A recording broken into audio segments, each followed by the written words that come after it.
Bonjour, bienvenue dans Femmes et Pouvoir, l'émission qui met en lumière des femmes qui savent lier pouvoir et féminité, mais surtout l'émission des femmes qui osent changer le monde. Pour honorer les contributions et les réalisations des Noirs à la construction du pays, le mois de février a été officiellement reconnu en 1995 par la Chambre des communes et en 2008 par le Sénat comme étant le mois de l'histoire des Noirs au Canada. Cependant, on sait que les préjugés ont la vie dure. C'est pour cela que j'ai le plaisir de recevoir aujourd'hui Sandra Mathieu, réalisatrice et scénariste de Reine, une web-série québécoise dont la mission est en fait d'éduquer la société québécoise sur les enjeux qui touchent la femme noire au quotidien. Sandra, merci beaucoup d'avoir accepté notre invitation. Bienvenue sur le plateau de Femmes et Pouvoir. Merci de me recevoir. Comment est née l'idée de Reine et en fait, en quoi est-ce que c'est important d'éduquer la société québécoise sur les enjeux qui touchent la femme noire aujourd'hui? En fait, Reine est née vraiment du fait que, en tant que femme noire, c'est sûr que moi, j'ai grandi avec une femme noire qui m'a élevée, qui est ma maman. J'ai beaucoup de femmes noires dans mon entourage. Et ce que je vois, moi, de mon entourage, c'est des femmes qui réussissent. C'est des femmes, oui, qui ont des enjeux, qui ont des challenges aussi, des défis comme tout le monde, mais c'est des personnes qui réussissent, c'est des femmes professionnelles, c'est des femmes qui ont du succès, c'est des femmes qui m'inspirent. Mais ce que je voyais à la télévision ou ce que je voyais dans le cinéma, ça ne reflétait pas du tout ce que ma réalité à moi, que des femmes, que je peux dire des femmes de tête qui m'entourent. Donc, je trouvais ça un peu dommage de voir que des stéréotypes à la télé, que des stéréotypes dans le cinéma aussi. Ça, on montrait qu'un seul côté de la médaille, alors qu'il y a deux côtés de la médaille. Et moi, je voulais faire en sorte qu'avec cette web-série-là, qu'on puisse montrer l'envers de la médaille, ce que les médias ne nous montrent pas, c'est-à-dire les femmes fortes, des femmes de tête, des femmes... c'est ça, des femmes qui ont... Oui, qui sont juste des femmes normales et qui n'ont aucun autre problème. Exactement. Qui ont des problèmes aussi, mais qui ne sont pas, disons, stéréotypés ou bien, c'est ça, qui tombent dans le préjugé un peu. Très bien. On dit que l'éducation donne accès à la connaissance et la connaissance vous ouvre les portes du pouvoir. Que signifie pour vous le mot pouvoir? Puisque vous avez toujours vu des femmes quelque part de pouvoir autour de vous, quelle est votre signification du mot pouvoir? Ma signification du mot pouvoir, c'est d'utiliser tous ces atouts, toutes ces ressources, toutes ces tribunes, tout ce qu'on a en fait à notre disposition pour faire un changement, pour influencer et c'est ça pour empower, c'est un mot que je n'arrive pas à trouver la signification française, mais je le trouverai un jour. Pour donner les moyens de... Pour donner les moyens aux autres aussi de se réussir. Prendre en main. Avec le pouvoir vient une responsabilité. Et le pouvoir, pour moi, est un privilège, mais ça vient avec une grande responsabilité. Et comment ça se traduit pour vous, votre pouvoir, sur votre espace personnel et professionnel? En fait, pour ma part, en tant que cinéaste, c'est sûr que le pouvoir je dois utiliser mon art, en fait, pour changer. Donc, ma tribune à moi, c'est mon art, c'est mes histoires, c'est la caméra, c'est ma plume quand je scénarise mes films. Donc, c'est tous ces atouts-là que je dois utiliser, en fait, pour faire un changement, pour passer un message fort et pour, c'est ça, pour revendiquer des droits, pour revendiquer, c'est ça, pour prendre ma place. Pour sensibiliser aussi, pour faire prendre conscience de... Pour sensibiliser, pour revendiquer ses droits, pour prendre sa place et pour faire un changement aussi. Donc, ce que je veux faire aussi avec mon art, c'est créer un changement aussi au sein de la télévision québécoise, au sein de même de la mentalité des gens, de la représentation, pour qu'on voit ça, puis qu'on se dit, c'est vrai, il n'y a pas juste... il n'y a pas juste des gangsters, ou il n'y a pas juste des... Il y a aussi des femmes noires qui ont une carrière, qui ont du talent. Qui ont du talent et puis qui ont d'autres enjeux autres que qu'est-ce qu'on voit véhiculer en ce moment là, dans les médias. Est-ce que vous diriez qu'il y a une différence dans l'exercice du pouvoir selon si on est un homme ou une femme, et plus encore selon si on est un homme noir ou une femme noire? Ça, c'est une question quand même qui est, je pense, un petit peu une question piège parce que moi, je pense que, tu sais, sans vouloir se victimiser, je pense qu'on a toujours plus de croûte à manger quand on est noir. Donc, on a toujours un- une coche de plus à faire, un travail de... Je veux dire, on a du travail de plus à faire pour accomplir, admettons, ce qu'un homme blanc devrait accomplir. Quoi que ce soit, on a toujours les bouchées doubles à mettre. Donc, en fait, nous, si on multiplie les bouchées doubles pour les hommes noirs, pour nous, ça se multiplie par 2, donc ça nous fait 4 bouchées. Voilà. Mais comme on est on est forte, on est capable, donc oui, c'est pas impossible. Donc, oui, on 4 continue. bouchées doubles, ça fait déjà 8 bouchées en tout. Enfin bon, donc Bon, là, ça fait ça beaucoup. multiplie, là. D'accord. On sait que nombreux sont encore les Canadiens qui ignorent qu'il y a eu des esclaves au Canada pendant plus de 2 siècles et que tous les Noirs qui sont ici ne sont pas des immigrants ou des nouveaux arrivants. Comment est-ce qu'on peut... quel impact ça a encore sur le quotidien des femmes noires aujourd'hui? Ben, en fait, je pense que le fait qu'on ignore un peu certains pans de notre histoire fait en sorte que on se déresponsabilise de certaines choses qu'on peut voir qui arrivent dans la société, quoi. C'est-à-dire, on va toujours se dire, ben ici, c'est pas si pire. Ici, c'est pas comme aux États-Unis. Aux États-Unis, c'est beaucoup plus pire qu'ici. Ici, on est beaucoup plus tolérant. Mais c'est parce qu'on n'est pas plus tolérant, c'est qu'il y a beaucoup de choses qu'on on n'ose pas parler ou on n'ose pas mettre de l'avant, comme quoi que oui, il y a eu de l'esclavage. Mais je trouve que tu t'exprimes tellement bien. Merci. OK. Comment ouiller sac passé? Quoi? Comment ouiller... c'est du créole. T'es pas haïtienne? Non. OK, t'es africaine? Non. Ben, t'es quoi?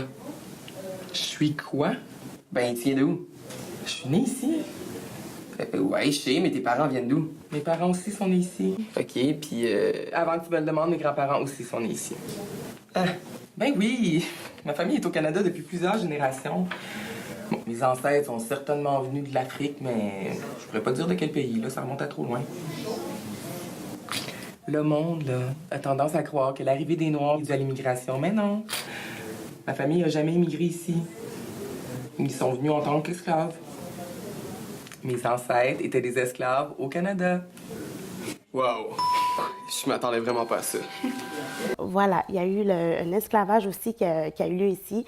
Après l'esclavage, il y a eu la ségrégation. C'est pourquoi l'histoire de Viola Desmond, qu'on connaît maintenant à cause du billet de 10 qui a eu de la ségrégation. C'est grâce à la ségrégation qu'en fait, qu'on la connaît, parce qu'elle a été mise dehors dans un cinéma où est-ce qu'elle avait pris la place d'une personne blanche et elle avait pas donné, elle avait refusé de donner sa place, en fait. Donc, il y a eu de la ségrégation comme aux États-Unis.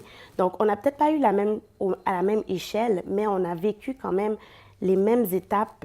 Et jusqu'à présent, même la discrimination qu'il y a aux États-Unis, il l'a encore ici aussi. Ouais. C'est juste que ici, on dirait qu'on ferme les yeux sur ça. La semaine dernière, j'ai reçu Abisara Machol du salon Inheritance. Et on a beaucoup parlé de la beauté noire, des femmes noires, et plus particulièrement des cheveux des femmes noires. Et elle parlait de comment est-ce qu'elle accompagnait certaines femmes qui vivraient vraiment dans la souffrance, dans le sens où elles ne pouvaient pas porter leurs cheveux afro naturels parce que dans certains métiers, c'était considéré comme non professionnel. Est-ce que ça fait aussi partie des réalités que vous avez notées et ça fait partie des préjugés que vous aimeriez déconstruire? Absolument. En fait, nous, en tant que femmes noires, on a des cheveux qui sortent de notre tête et ça sort de notre tête de façon naturellement frisée. Et donc, il n'y a pas de... On ne peut pas dire que c'est pas professionnel, c'est mes cheveux qui sortent de ma tête qui sont comme ça. Tu sais, juste dernièrement, on a vu ça, c'était aux États-Unis que ça s'est passé, mais c'est une femme qui était lectrice de nouvelles et qui était venue avec ses cheveux en natte, mais tu sais, très, très soignés. Mais ce n'était pas assez pour ses employeurs et ses employeurs l'ont virée. Donc, il y a encore des enjeux. En 2019, c'était quelque chose qui est arrivé il y a pas longtemps. Donc, C'est en énorme. 2019, encore, il y a des préjugés sur les cheveux qui sortent naturellement de ta tête.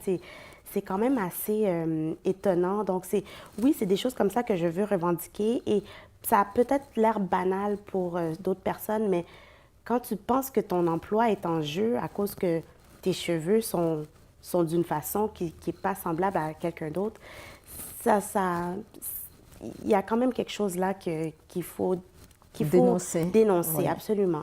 Il y a juste un petit détail, Rhys. En fait, pour obtenir un poste, il faudrait que tu optes pour un autre style de coiffure. Je suis pas sûre de comprendre. Ben, en fait, c'est juste qu'on veut que tu aies un look qui reflète notre image, l'image qu'on aimerait projeter en tant qu'entreprise. Qu'est-ce que vous voulez dire? Il y a juste plusieurs styles de coiffure que tu pourrais avoir, comme avoir les cheveux droits, ça fait plus professionnel. Tu sais comme moi qu'il y a plusieurs personnes qui aimeraient avoir ce poste-là et seraient prêts à faire n'importe quoi pour l'avoir. Donc, soit tu acceptes nos conditions, soit tu refuses le poste. Bah oui, j'accepte. On revient dans quelques instants. Nous sommes de retour avec Sandra Mathieu, Reine, la web-série. Sandra, on entend souvent dire, tout à l'heure on parlait de la question des cheveux pour les femmes noires, à quel point ça a un impact dans notre vie professionnelle. Je me mets dans le lot évidemment. On entend souvent dire que les femmes qui ont du pouvoir, qu'elles ont dû sacrifier quelque chose. Qu'en pensez-vous? Qu'est-ce que vous avez dû sacrifier ou pas? Ou qu'est-ce que les femmes noires sacrifient en fait pour pouvoir accéder aux espaces de décision, de votre point de vue?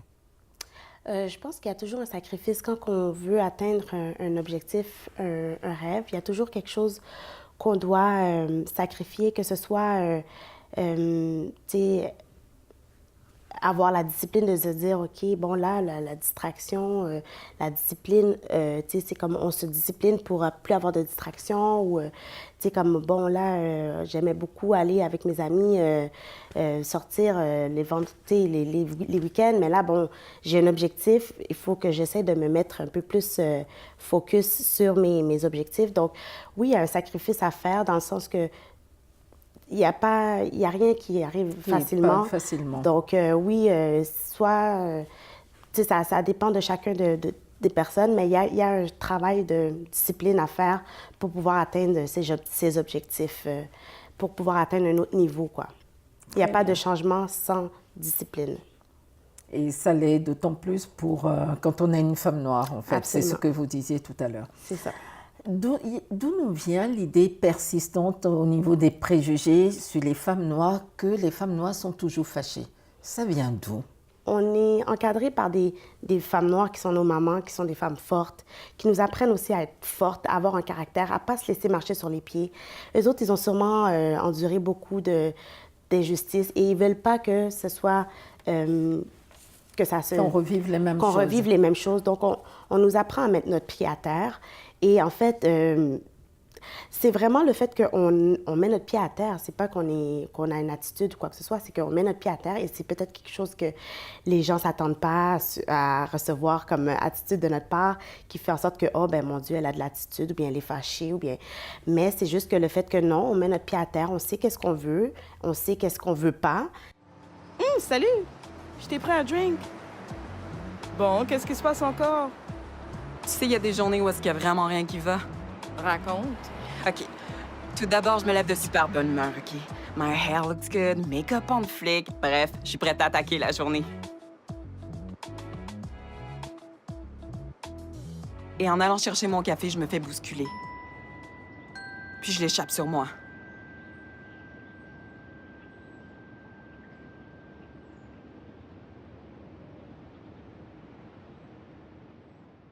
Fait qu'arrivé au travail, j'essaie de m'essuyer le plus rapidement possible avant que mon café tâche. C'est à ce moment-là que mon collègue décide de venir m'aborder.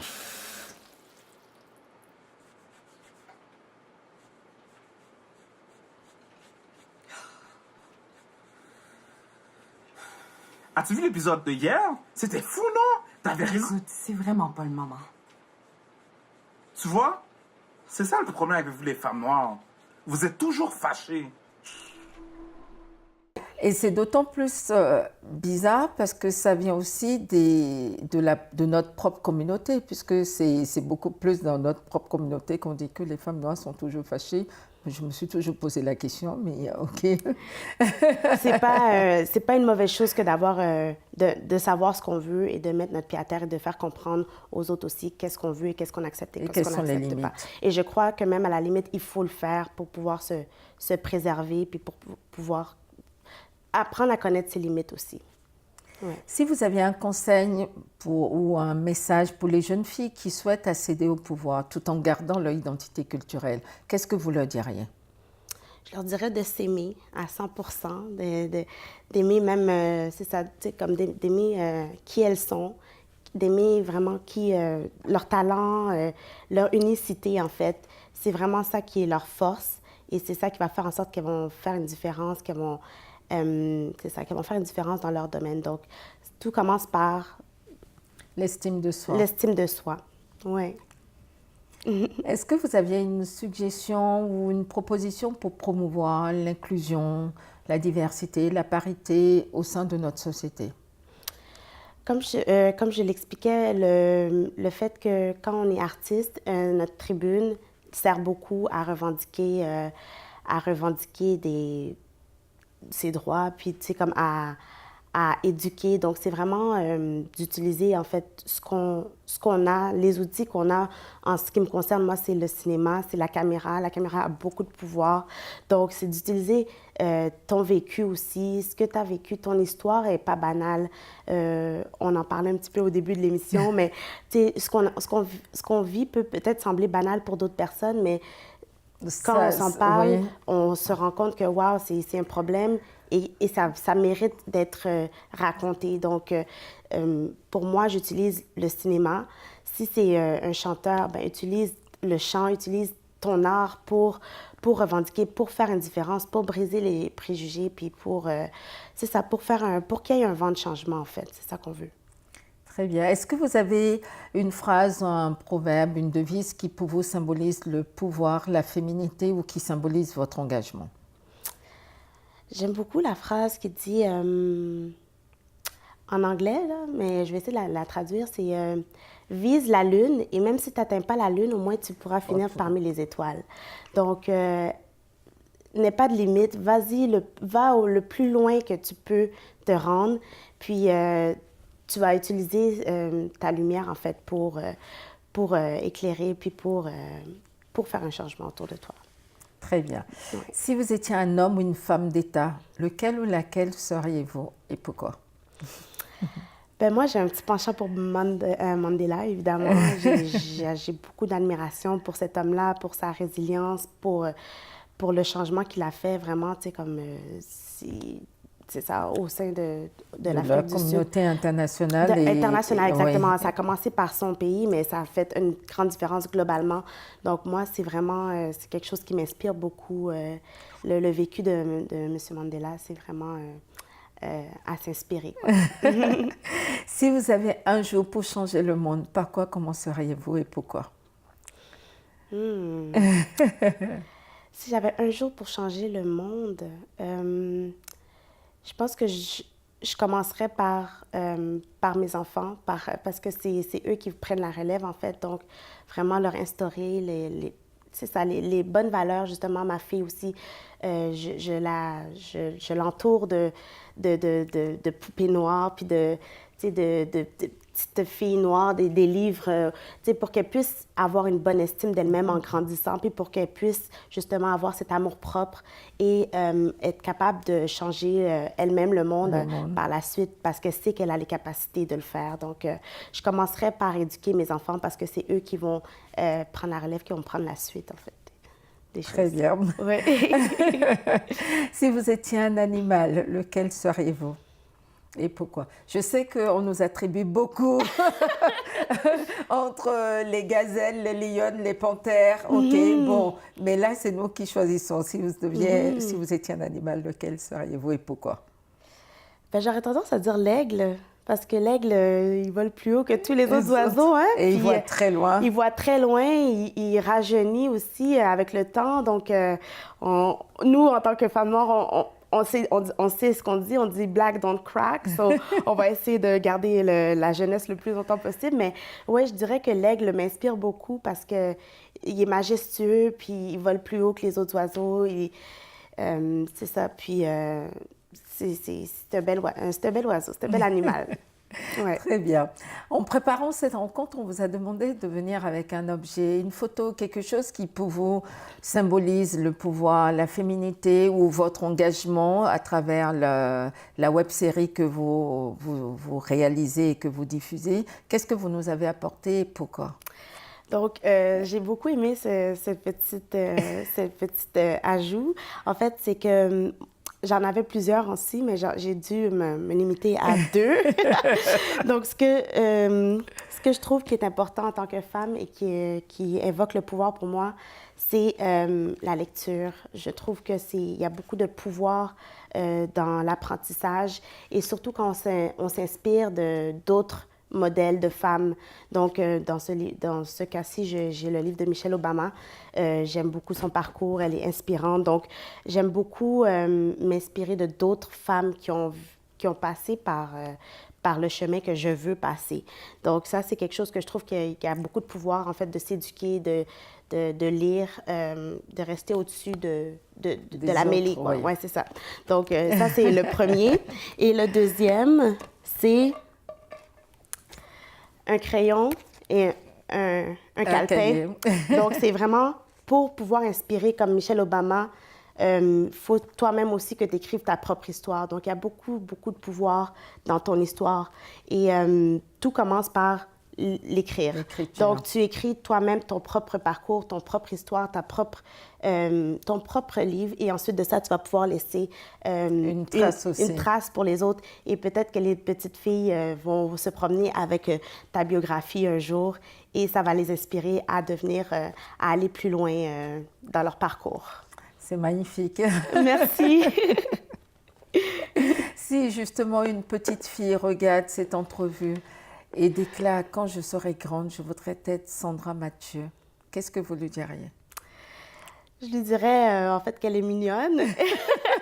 Et je lui dirais que en fait, la plus belle chose qu'elle peut se donner comme objectif, c'est d'être elle-même à 100% et sans aucune gêne, sans aucune... en anglais, on dit « unapologetically ». Ça veut dire sans aucune excuse. Ouais, c'est ça. Sois toi-même à 100%. Toutes les autres personnes sont prises déjà. Donc, sois une nouvelle version, sois ton propre dépassement et sois ton propre modèle, quoi. C'est vrai. Ouais, c'est vraiment ça. Très bien, c'est parfait, Sandra. Je souhaite une bonne continuation et beaucoup de réussite pour la web-série que je regarde avec grand plaisir et que j'invite tout le monde à regarder parce que c'est très inspirant. Merci beaucoup. Toi aussi, ce que tu fais, c'est très inspirant. Merci. Merci beaucoup. C'était Femmes et Pouvoir, l'émission qui met en lumière des femmes qui savent lier pouvoir et féminité, mais surtout l'émission des femmes qui osent changer le monde. On était avec Sandra Mathieu de Rennes, la web-série. Je vous encourage donc à aller nous soutenir sur les réseaux sociaux et aller sur notre chaîne YouTube si cette émission vous a plu. Je vous dis donc à très bientôt. Merci beaucoup.